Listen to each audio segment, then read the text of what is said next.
ካህናት ተደራይተው ካህን እየገደሉ ነው። ለሴቶች የሁለት ቀን የወር አበባ ፈቃድ ይሰጣቸው። የጳጳስ ፖለቲከኛ አንፈልግም። ካሁን በኋላ ፌሚኒዝም ኢትዮጵያ ውስጥ ቀረ።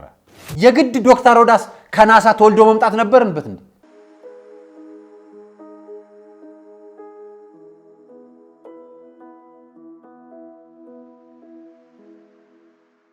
ሰላም ጤና ይስጥልኝ ውድ ቃለ ቀርን ሚዲያ ቤተሰቦቻችን እንደምን አላችሁ? በያላችሁበት ሰዓት አቆጣጠር እንዳላችሁበት ሁኔታ ሰላማችሁ በዝት ይበል ማለት ፈልጋለሁ። ወንድም እህቶቼ፣ ታላቅ ታናሾቼ እንደየእድሜያችሁና እንደየክብራችሁ መጠን ሁላችሁም በያላችሁበት እመቤታችን ቅድስተ ቅዱሳን ድንግል ማርያም ትጠብቃችሁ፣ ከክፉ ነገር በሙሉ ታረቃችሁ። ጻድቃን ሰማዕታቱ፣ ቅዱሳን መላእክቱ፣ ነቢያት ሐዋርያቱ እናንተን እንደየክብራቸውና እንደየደረጃቸው ይታደጓችሁ፣ በመልጃቸው ያግዟችሁ፣ ከክፉ ነገር በሙሉ ይጠብቋችሁ። ዛሬ መስቀለ ኢየሱስ ነው አይደለም? እንኳን ለወራዩ መስቀለ ኢየሱስ አደረሳችሁ። በዚህ አጋጣሚ ታሞ የተኙ፣ በሆስፒታል ያሉ፣ ጸበል ስፍራ ያሉ፣ በስደት መከራ ውስጥ የሚገኙ፣ እስር ቤት ያሉ፣ በችግር በጦርነት መካከል በችግርና በድህነት በስፍራ ጎዳና የወጡ ወገኖቻችንን በሙሉ እግዚአብሔር ያስብልን፣ ክፉን በሙሉ ያልቀርልን፣ ምህረቱን፣ ቸርነቱን፣ ድህነቱን፣ ፈውሱን፣ መልካምነቱን ያምጣልን። ሀገራችን መሃሏን ገነት ዳሯን እሳት ያርግልን። በሰላምታይ እንዲህ ከጀመርኩ የመጀመሪያው መረጃ የሚሆነው እያዘንኩ ነው የምነግራችሁ። ይሄ የሚያሳዝን መረጃ ነው። ካህን አስገደለ ብትባሉ ምን ትሰማላችሁ? ካህን አስገዳዩን ካህን ይዤላችሁ መጥቻለሁ። ስለሳቸው በተጨማሪ ብቻ ሳይሆን ተጨማሪ 5 ሰዎች መታገታቸውን ይዤላችሁ መጣለሁ። አሁን በዚህ ጉዳይ ላይ መንግስት እየወሰደ ያለውን እርምጃና እኛም ጋር ያለው መረጃ እንዲሁ ጭፍን እንዳይሆን መረጃውን በማስረጃ ጭምር ነው ይዤላችሁ የመጣሁት። ከዛም በማስከተልም አመጣላችሁ ለዚህ ጉዳይ ተጠያቂ የሆኑት ጳጳስን ይዤላችሁ መጥቻለሁ። ከዚህ ጉዳይ ጀርባ ከካህን አስገዳዮቹ ጀርባ የተቀመጡት ጳጳስ ማን ናቸው? አብረን የምናየው ይሆናል። አብራችሁን ስትቆዩ ሁሉንም ሰሙታላችሁ። ፋና ብሮድካስቲንግ ኮርፖሬት አስቂኝ መረጃዎችን ለቆልናል። እየቀለደ ነውና ቀልዱን አብረን እንስቅበታለን። ሌላኛው መረጃ ደግሞ ኢትዮጵያ ውስጥ የሴትን ማህበራት ወይ ደግሞ የሴቶች ተጽዕኖ አለ የሚሉ ድጋፍን የሚሹ አሁን ቀጥሎ ከማመጣላችሁ መረጃ ጋር ከሱ አንፃር አድርገን የምናስተያየናል። ካሁን በኋላ ፌሚኒዝም ኢትዮጵያ ውስጥ ቀረ። እሱን አሳያችኋለሁ። በመጨረሻ ማቀርበላችሁ የህዳር 12 ጉዳይ ነው። ዶክተር ሮዳስ እንዲህ ይለናል። አብራችሁን ትሰሙታላችሁ። አርአያ መካሻ ነኝ ፕሮግራም አዘጋጅቼ የማቀርብላችሁ። ይህ ሚዲያ ቃለ ቀርን ሚዲያ ነው። የአርአያ ሚዲያ የራሴ ሚዲያ ሌላኛው ነው። እየገባችሁ ደግሞ ሰብስክራይብ አድርጉ። ከመሸጋገሪያ በኋላ ወደ ፕሮግራማችን እንገባለን።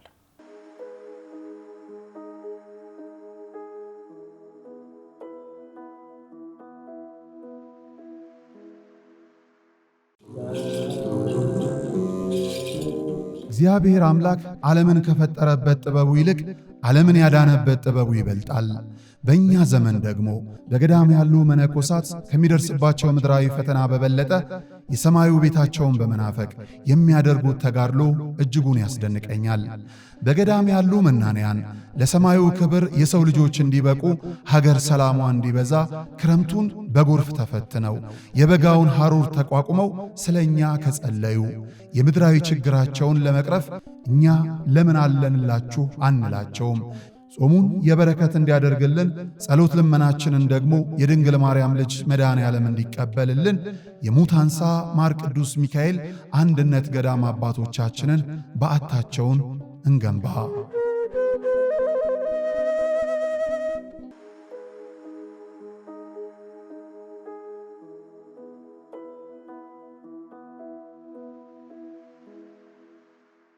የመጀመሪያው መረጃ ካህን አስገደለ ነው አይደል? እንዴት ከየት አመጣው ካላችሁኝ መረጃውን በማስረጃ ጭምር አሳይቻለሁ። ሆሮ ጉድሩ ወለጋ ላይ 2 ካህናት ታገደሉ። አንዱ ስራ አስኪያጅ ናቸው፣ አንዱ አስቀዳሽ ካህን ናቸው አባት። እኚህ ካህናቶች እዛው አካባቢ ተወላጅ የሆኑ በብሔርም የአካባቢ ተወላጅ ኦሮሞ የሆኑ ነገር ግን ኦርቶዶክስ የሆኑ ነገር ግን የሀገር ስብከት ስራ አስኪያጅ የሆኑ እና አስቀዳሽ የሆኑ ካህን አባት ናቸው። ተመርጠው ከህዝብ መካከል 2ቱ የተገደሉት። ይሄን የተገደሉትን ማህበራዊ ሚዲያ ላይ አይተነዋል፣ መረጃዎቹን አይተዋል። ተጠርጥረው የተያዙት ግን ካህን ናቸው። ሌላ ካህን በወንጀል የተጠረጠሩት። ስለዚህ መረጃ በደንብ ነው የማቀርብላችሁ። አብራችሁን ስትቆዩ ሁሉንም ትሰሙታላችሁ። ከዛ በፊት ግን አንድ ነገር ልውሰዳችሁ። አርሲ አካባቢ ላይ ሰሞኑን ማህበራዊ ሚዲያ ላይ አጀንዳ ሆኖ ነበር። በየቀኑ ሰው ይሞታል እናውቃለን። በየቀኑ ሰው ይሞታል። በየቀኑ በህመም ይሞታል፣ በስቃይ ይሞታል፣ በረሃብ ይሞታል፣ በትራፊክ አደጋ ይሞታል፣ በምን ይሞታል። ነገር ግን አንገቱ ላይ ክር ስላሰረ ቤተክርስቲያን ስለሚሳለም ኦርቶዶክስ ስለሆነ እናት አባቱ ኦርቶዶክስ ስለሆነ የሚገደሉ ህፃናት፣ የሚገደሉ እናቶች፣ የሚገደሉ አዛውንቶች ብዙ ሰምተናል። በጣም በሚያሳቅቅ ሁኔታ ወንድማችን ጸጋዬ ክፍሉ ትላንትና ማለት ታህሳስ 9 5 ሰዎች ታግተዋል አለ። እስኪ አብረን እንስማ።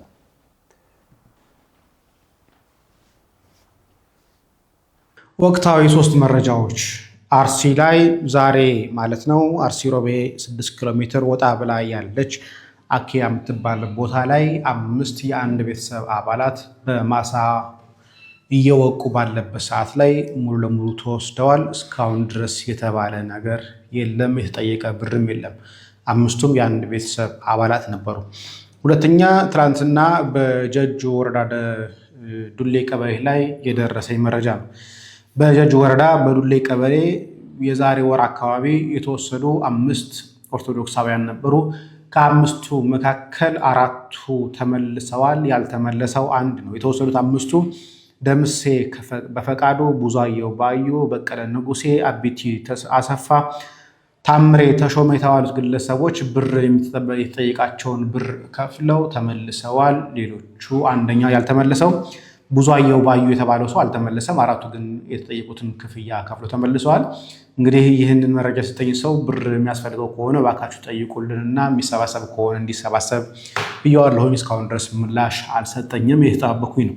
ሶስተኛ ጉዳይ ከወለጋ ጋር በተገናኘ ነው። ባለፈው አንድ ጉዳይ አንስቼ ነበረ። ወለጋ ላይ የተገደሉት 2ቱ ካህናት ቤተክርስቲያን ውስጥ በማህበር ተመስርተው ያሉ ወለዱ ካቦታ እንደሆኑ በማስረጃ አቅርቤ ነበረ። በጣም ብዙ ጥያቄዎችና ክስ ቀርቦብኛል። ከዛ ጋር በተገናኘ እንግዲህ የመንግስት ታጣቂ ፖሊሶች 11 በዚህ ጉዳይ ላይ የተጠረጠሩ የወለዱ ካቦታ የማህበሩ ካህናትና አባቶችን አስረዋል። ለምን የሚለውን ነገር ከፈለጋችሁ ለማወቅ ከፈለጋችሁ ዩቲዩብ ላይ ገብታችሁ በሰፊው ዳስሻለሁ። 11 ካህናት 2 ካህናት ለማስገደል ተደራጅተው በማህበር ነው ያሳፈኗቸው፣ ያሳገቷቸው፣ ያስገደሏቸው። ይኸው መረጃው እየወጣ ይሄ ጉዳይ መንግስት የጸጥታ ኃይል ተጠራጥሮ ማለት ተጠርጣሪ አድርጓቸው በቁጥጥር ስር ያዋላቸው ካህናት ናቸው፣ ማህበር ናቸው። ካህን አስገደለ ያልኳቸው ይሄ ነው አንደኛው። ሌላኛው የምሰሙት ታግተው ገንዘብ ተከፍለው የተለቀቁ እንደገና ደግሞ ታግተው 5 ሰዎች ቤተሰብ ያውም እየወቁ እያረሱ ከዚህ በፊትም እየሰማን የነበረው ብዙ ሰዎች ተወስደው ተገደሉ እየተባለ እየሰማ ነው። ከእርሻ ማሳቸው ላይ ዲያቆንም ጭምር ማለት ነው። ከማሳቸው ላይ ከቤታቸው ውስጥ ምናምን እየታፈኑ የሚወስዱት ይሄ ሁሉ እየሆነ የቤተ ክርስቲያን የኦርቶዶክስ ጥቃት የለም ብሎ መናገር ነውር ነው። ይሄን መካድ ማለት እንደ ሀገር መንግስት ከሆነ መንግስት የለም ብሎ የሚናገር ወንጀለኛ ነው ማለት ነው። እንደ ሃይማኖት ደግሞ አምላክ የለም ብሎ እንደሚል ኃጢአተኛ ነው ማለት ነው። ይሄንን ካለ ይሄ በመረጃ እየሰማ ነው ያለው ማስረጃ ነው። ስማቸው ከነዝርዝራቸው ከነማንነታቸው ጭምር እየተነገረ ነው። ሄደን በአካባቢው ላይ መፈለግ እንችላለን። ሄደን በቦታ ላይ ማጠያየቅ እንችላለን። በዚህ ጉዳይ ላይ ምናልባት የአርሲ ዞን እየሰራ ከሆነ መረጃውን ያሳውቀናል። ወለጋ ላይ ግን እየተሰራ ነው። እነዚህ ቡድኖች እየተሰራባቸው ካህናት ተደራጅተው ካህን እየገደሉ ነው።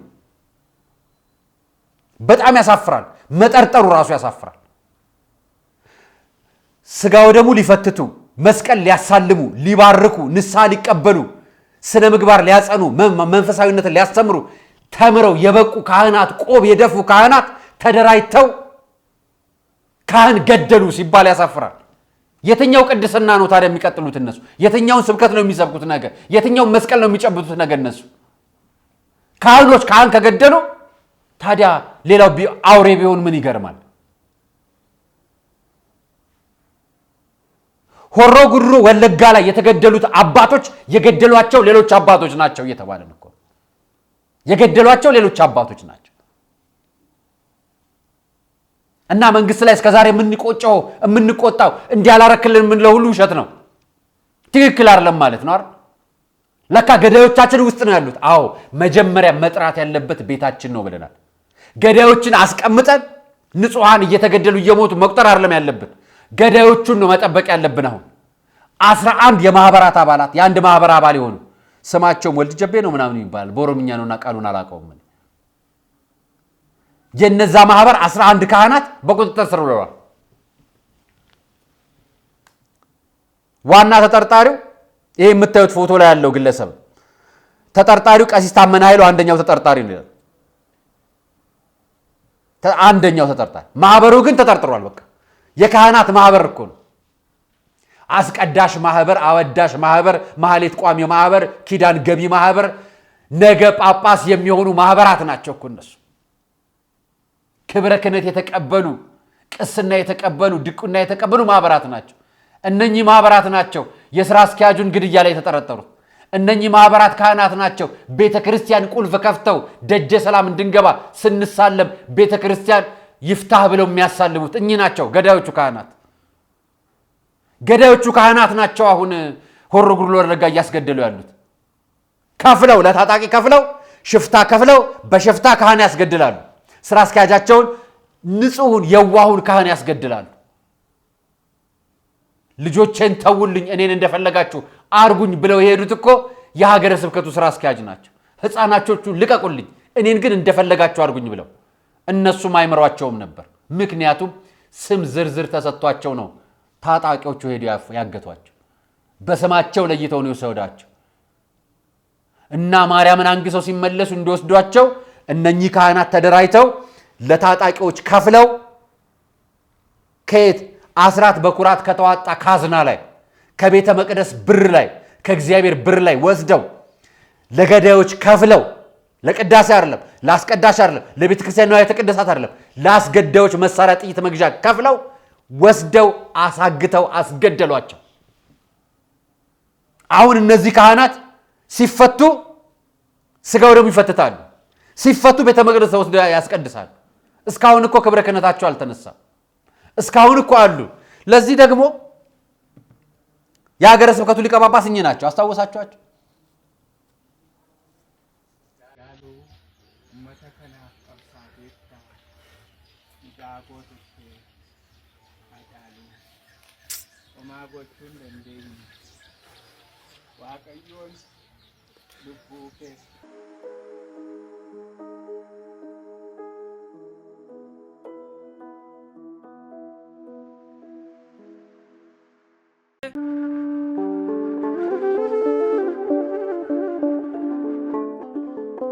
በዘመን ብዛት እርጅና ተጫጭኖት በሰው ማጣት መቅደሱ ለፈረሰው ጣጃ አቧዌ ገብረ መንፈስ ቅዱስ ማን ነው ቀድሞ የሚደርሰው? ምድሩ ለምለም ሀገሩ የጀግና ጦርነት ፈተነው እንጂ የማያውቅ ልመና። ዛሬ ግን አዛውንቶቹ ጉልበት ከርቷቸው ወጣቶቹ ግራ ገብቷቸው የአቡዬ ቤተ መቅደስ ሊፈርስ ተቃርቧልና ስለ አቡዬ ብላችሁ የጻድቁን ቤተ መቅደስ እንገንባ።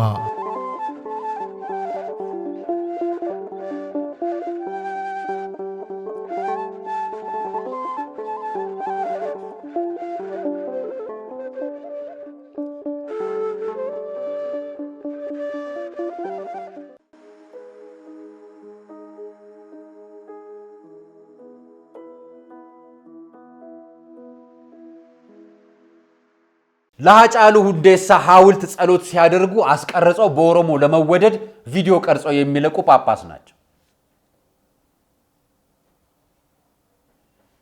ለሐውልቱ ጸሎት ያደርጋሉ። የሳቸው ጉዳይ ከሃጫሉ ሁንዴሳ ጋር አይደለም ጉዳያቸው ፖለቲካ ነው የሰሩት። የሀገረ ስብከቱ ሥራ አስኪያጅ ግን ተገድሏል። ብፁዕ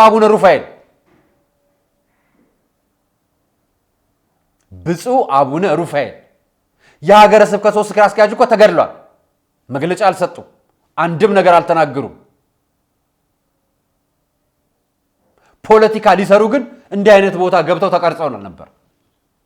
እኛ ፖለቲካ አይደለም የምንፈልገው፣ የጳጳስ ፖለቲከኛ አንፈልግም። ጳጳስ ፖለቲከኛ እንዲሆን ሳይሆን ጳጳስ ወደ መንግሥተ ሰማያት የሚያስገባ መሪ አባት እንዲሆን የምንፈልገው። እኛ ጳጳስ ፖለቲከኛ አንፈልግም። ጳጳስ የሆነ ፖለቲከኛ ቆብ የደፋ ፖለቲከኛ አንፈልግም። ያለን ፖለቲከኛ ራሱ በዝቶብናል፣ ደክሞናል፣ ሰልችቶናል። በቃላት ውርወራ ደከምን፣ ሰለቸን። ቀሲስ ድጉማ እኮ ለእርሶ ነበር ሪፖርት የሚያቀርቡት። ሞቱ። እርሶ በሄዱበት የህዝብ ተወዳጅነትና የፖለቲካ ድጋፍ ለማግኘት ሲሉ እንዲህ ሐውልት ዳር ቆመው ቪዲዮ እየተቀረጹ ጸሎት ያደርጋሉ።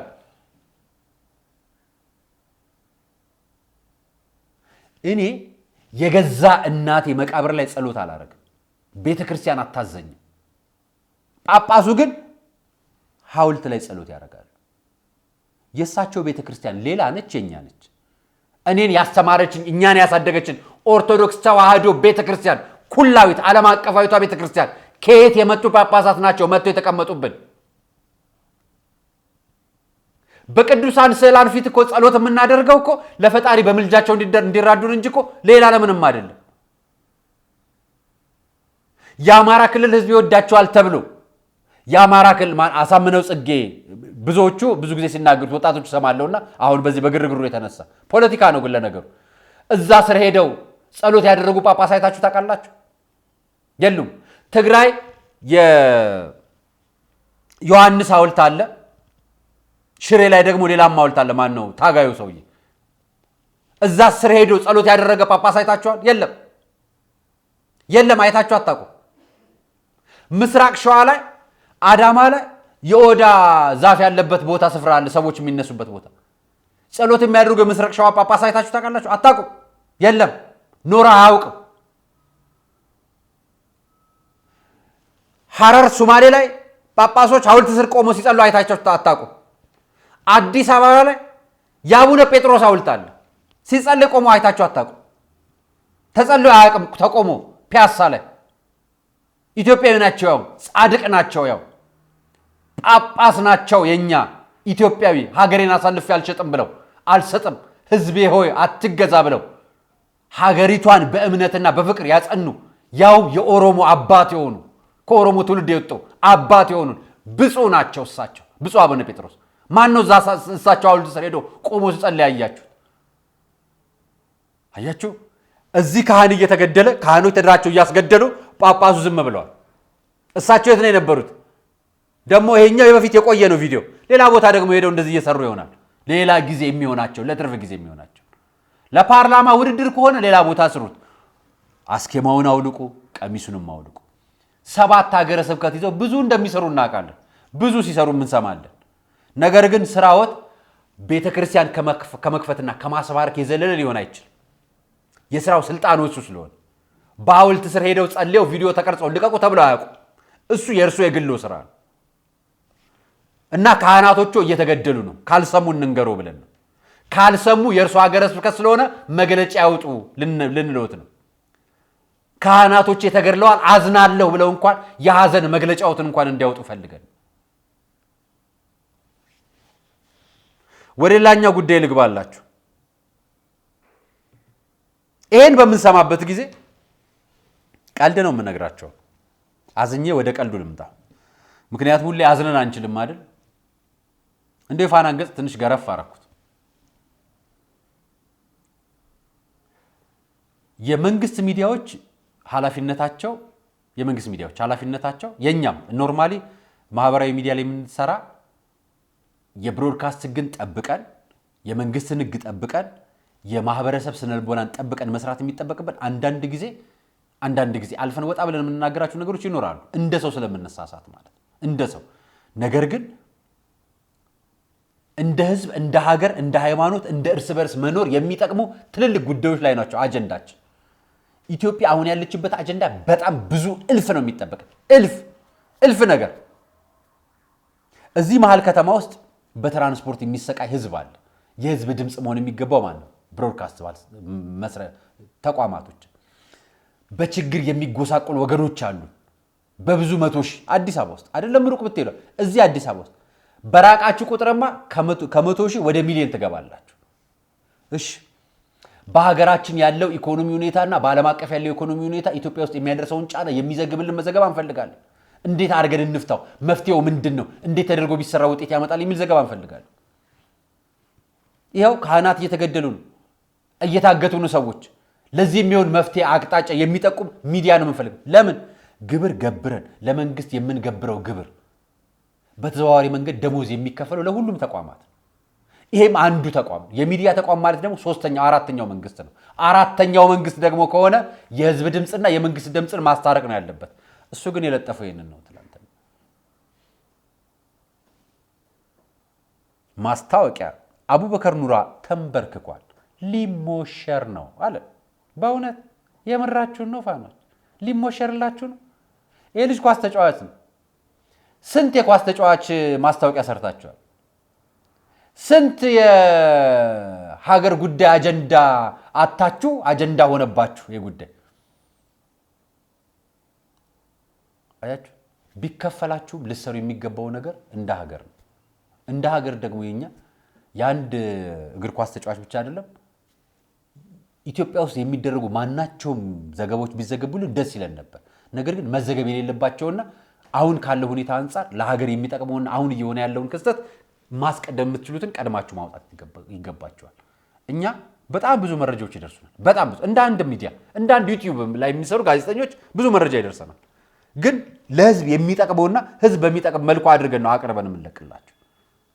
በጣም ብዙ አንዱን ደግፎ አንደኛውን ሊያጠቃ አውጥቶ ሚዲያ መረጃ ያመጣላችሁ ይልክላችኋል። ብዙ ጊዜ ስንሳሳት ነግረናችሁ እናቀለም ይሄ ነገር መረጃው ስህተት ነው ብለናችሁ እናቃለን። 1 2 3 ጊዜ ገጥሞኛል ይመስለኛል። እኔ ራስ ስንሳሳት ሆነ ብለው አቅደው እኛን ለማሳሳት እኛን ለማንደናበር ሰርተው ከሰራናቸው በኋላ ትክክለኛነታቸው በብዙ መንገድ ለማረጋገጥ ሞከረን የተሳካ መስሎን ከሰራናቸው በኋላ ነገሮቹ ሳቦታጅ ተሰርተው እንደሆነ ይገባናል። ታዲያ ለረሃብተኛ በረሃብ ለምንጠቃና በረሃብ ከፍተኛ ችግር ውስጥ ላለን ኢትዮጵያውያን የአቡበከር መጋባትን በፋና መገለጹ አያስቅም? ያስቃል። ልታዘባችሁና አለፋችሁ ብዬ ለኢትዮጵያውያን ሴቶች ነው እንኳን ደስ ያላችሁ። ከዛሬ ጀምሮ የወር አበባ ቀን እረፍት ሊሰጥ ነው። እንኳን ደስ ያላችሁ። በወር 2 ቀን እረፍት ይሰጣችኋል። እንኳን ደስ ያላችሁ።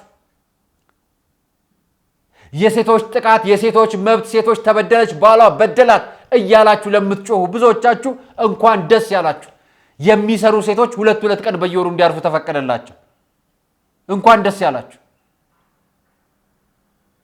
ካላገቡ ሴቶች ይልቅ ያገቡ ሴቶች ላይ ትኩረት አድርጋችሁ ለምትሰሩ ለእናንተ ለእንባ ጠባቂዎች እንኳን ደስ ያላችሁ።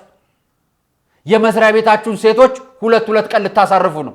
ልምድም ተወስዱ የለ እንደ ከአፍሪካ ይሄው ከጎረቤት ከኬንያ ወሰደዋ። ለሴቶች በወር 2 ቀን የረፍት ቀን ልሰጥ ነው። ታዲያ የሴቶችን መብት ማስከበር ማለት ያርል እንዴ? አክብሩላቸው። ባልና ሚስት ለማፋታት ከምትሮጡ አክብሩላቸው። መጀመሪያ ትዳር ላይ ጭንጋፍ ለመሆን ከምትቀድሙ መጀመሪያ የሴት መብት አክብሩ። ስራ እንድትገባ እኩል እንዲከፈላት ሴት ሆና እንድትኖር እንድትማር እንድትሰራ እንደ ማንኛውም የሰው ፍጡር ሰርታ የምትንቀሳቀስባት ቤቷን የምትመራበት ህይወት የምትንቀሳቀስበት ወጣ የምትገባበት ሰባዊ መብት ስጧት። መጀመሪያ ተፈጥሯዊ ማንነቷን አክብሩላት። የመውለድ ጸጋዋን አክብሩላት። የሴትነት ጸጋዋን አክብሩላት። የእናትነት ክብሯን አክብሩላት። ይኸው አጠገባችን ኬንያ በየወሩ 2 የረፍት ቀን ሰጠች ለሴቶቿ። ምን የምትባል ከተማ የናይሮቢ ግዛት ለሴት ሰራተኞቻቸው በወር 2 ቀናት ረፍት እንዲሰጥ ወስኗል። የኬንያ ናይሮቢ ግዛት ሴቶች ወር አበባ ጋር በተያያዘ በወር 2 ቀን ረፍት እንዲሰጣቸው ስትወስን የግዛቲቱ ግማሽ ያህል ሰራተኞች ሴቶች ናቸው። ሚኒስትሮቻችን ሴቶች ናቸው አይደለም? በጣም ብዙዎቹ ወደ 50% የጠጉ ነው ሴቶች ሚኒስትሮች አይደለም? በፓርላማው ሴቶች እንዲሞላ የተነገረ ነው አይደለም? የመስሪያ ቤት ሰራተኞች ቅድሚያ ለሴቶች ይሰጣል አይደለም? በጣም ጥሩ። እነዚህ መብቶች የእውነት ከሆኑ ለሴቶች የ2 ቀን የወር አበባ ፈቃድ ይሰጣቸው። ይሄ ነው የሴት መብት ማለት። ባልሽ በድሎሻል፣ ባልሽ ጨቆኖሻል፣ የሴት መብት ተበድሏል። የሴት መብት መበደሉ ብቻ ሳይሆን በቤት ውስጥ እኮ ጥቃት እየተፈጸመባት ነው። በባሏ 35% ሴቷ ያገባይ ሴት ጥቃት እየተፈጸመባት ነው ብላችሁ በእንባ ጠባቂ ተቋም መጣችሁ። ለዚህ ለምትጓገቱ ለእናንተ ነው የማቀርበው። በመጨረሻም አንድ መረጃ ላሰማችሁ። በዓለም ላይ በአመት ውስጥ የመጨረሻዋ ትንሿ ቀን ዶክተር ሮዳስ ታደሰ እንዲህ ብሎን ነበር። ላሰማችሁ። ታኅሳስ 12 የአመቱ አጭር ቀን ይገርም ማለት ነው። ታኅሳስ 12 የአመቱ አጭር ቀን እስቲ እንዴት እንደሆነ እንመልከት። እንግዲህ በሌላው ዓለም ዲሴምበር 21 ወይም አንዳንዴ 22 23 የሚሆንበት አጋጣሚ አለ እና ፀሐይ በፍኖተ ፀሐይ ወይም በፀሐይ ጎዳና ወይም በኤክሊፕቲክ መስመር በሰማያዊው ሉል ላይ ወደ ደቡብ አቅጣጫ መጓዛን የምታቆምበት ዕለት ነው። ዊንተር ሶልስቲስ ይባላል። ይህ ዕለት እንግዲህ በሰሜናዊ ንፍቀ ክበብ ክረምት ይጀምራል። በጣም ጭጋግ በረዶ ያለበት ነው በተለይ በአውሮፓው። በተጨማሪ ወቅት የሰሜናዊ ንፍቀ ክበብ ሌሊቱ ይረዝማል። የቀኑ ርዝማኔ ደግሞ ከ12 ሰዓት በታች የሚሆንበት ጊዜ ነው። ለዚህ ነው ፈረንጆቹ አብዛኛውን ጊዜ ሰዓት ወደ ማስተካከል ይሄዳሉ፣ ምክንያቱም በጣም ለማመጣጠን ሲሉ። እኛ ግን ብዙም ችግር የለብንም፣ ምክንያቱም ምድር ወገብ አካባቢ ስለሆነ ብዙ ልዩነቱ ስለማይታይ።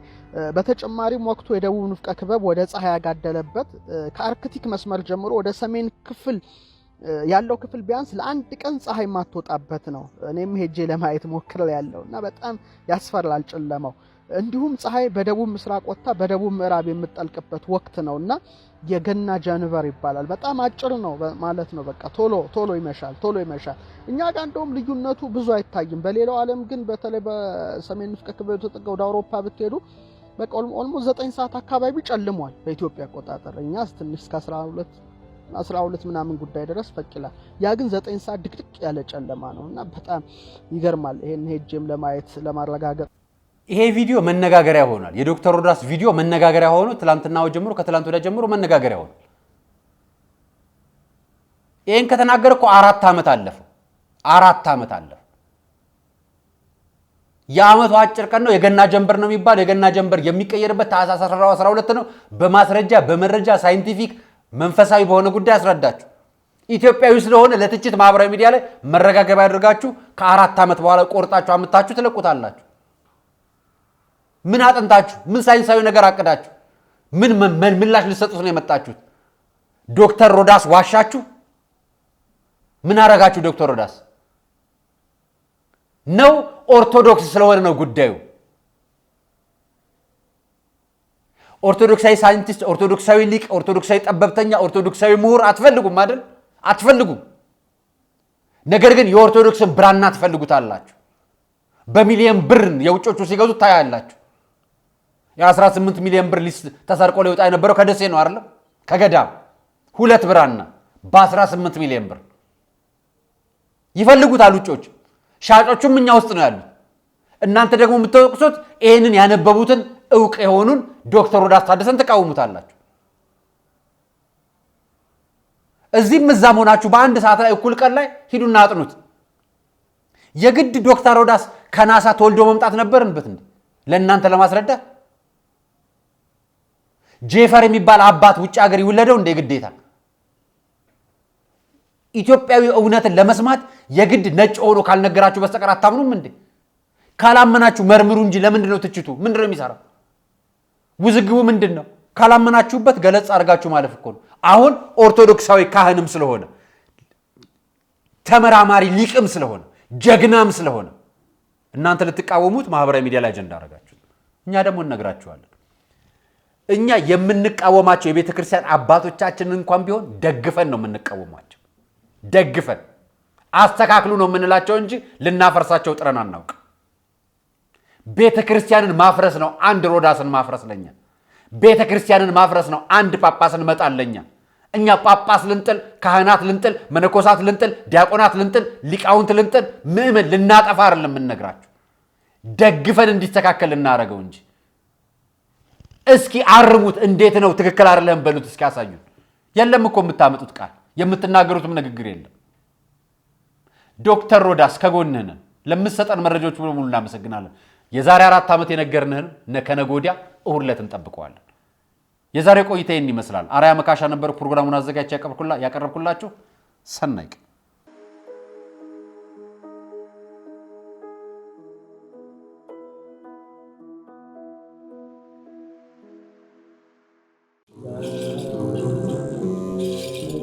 እግዚአብሔር አምላክ ዓለምን ከፈጠረበት ጥበቡ ይልቅ ዓለምን ያዳነበት ጥበቡ ይበልጣል። በእኛ ዘመን ደግሞ በገዳም ያሉ መነኮሳት ከሚደርስባቸው ምድራዊ ፈተና በበለጠ የሰማዩ ቤታቸውን በመናፈቅ የሚያደርጉት ተጋድሎ እጅጉን ያስደንቀኛል። በገዳም ያሉ መናንያን ለሰማዩ ክብር የሰው ልጆች እንዲበቁ፣ ሀገር ሰላሟ እንዲበዛ ክረምቱን በጎርፍ ተፈትነው የበጋውን ሐሩር ተቋቁመው ስለኛ ከጸለዩ የምድራዊ ችግራቸውን ለመቅረፍ እኛ ለምን አለንላችሁ አንላቸውም። ጾሙን የበረከት እንዲያደርግልን ጸሎት ልመናችንን ደግሞ የድንግል ማርያም ልጅ መድኃኔ ዓለም እንዲቀበልልን የሙታንሳ ማር ቅዱስ ሚካኤል አንድነት ገዳም አባቶቻችንን በዓታቸውን እንገንባ።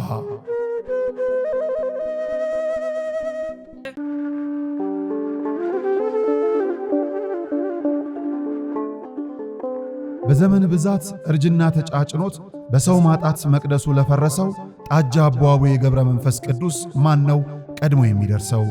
ምድሩ ለምለም ሀገሩ የጀግና ጦርነት ፈተነው እንጂ የማያውቅ ልመና።